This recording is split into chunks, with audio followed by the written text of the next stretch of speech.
red flag. Yeah. But there's an amount where I feel like it's almost a necessity for a man to have a greater understanding of different women. Yeah. And even just how to be in the bedroom. Well, I was talking about this quite recently, and I always say it's bad for both, but worse for men. And I'll tell you why. Worse for men, I'll tell you why. Because this is what happens. When you have a high body count, man or woman, you have to drop your standards in order to have a high body count, either in the women that you're investing in or the treatment you're getting. I think it depends who you are. It depends who you are, but the reality is even if you're Leonardo DiCaprio or whatever it is, you have to choose a woman who's very promiscuous for her to be okay with one night stands. So what's happening is you're now getting used to women who are calling their boyfriend saying, babe, I'll be home in 10 minutes while she's in your bed. You are getting used to women who are like sleeping with you and then going off to sleep with your friend the next day. You are getting used to women who don't even reply and don't care if you have see them again or not. You are getting used to such low quality of women that when you meet a girl who's also low quality, but she's slightly above the usual promiscuous hoe that you're used to, you start glorifying her and thinking she's amazing because your comparison level has dropped so low.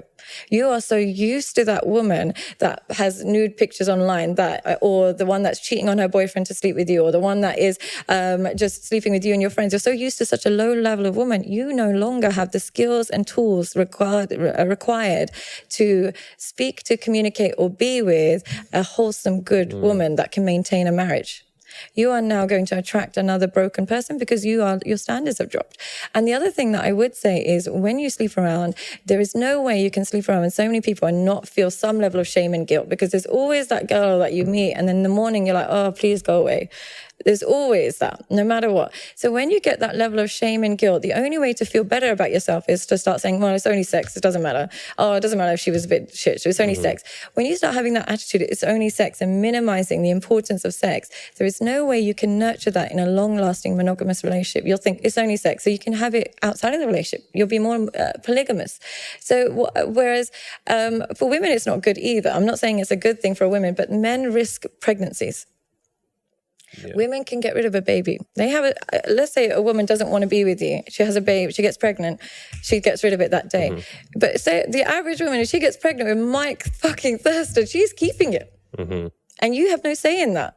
And now you're either stuck with this woman for the rest of your life, like to some degree, or you think, I'm not dealing with this, that's your problem, I'll pay for it, but I don't want anything to do with it. But your child is now being raised in the hands of a man that you don't know or respect, by a woman you don't know or respect. It's a big risk for a man. You've got, and all because you want to be more skilled in the bedroom. It's not worth it. It's really not.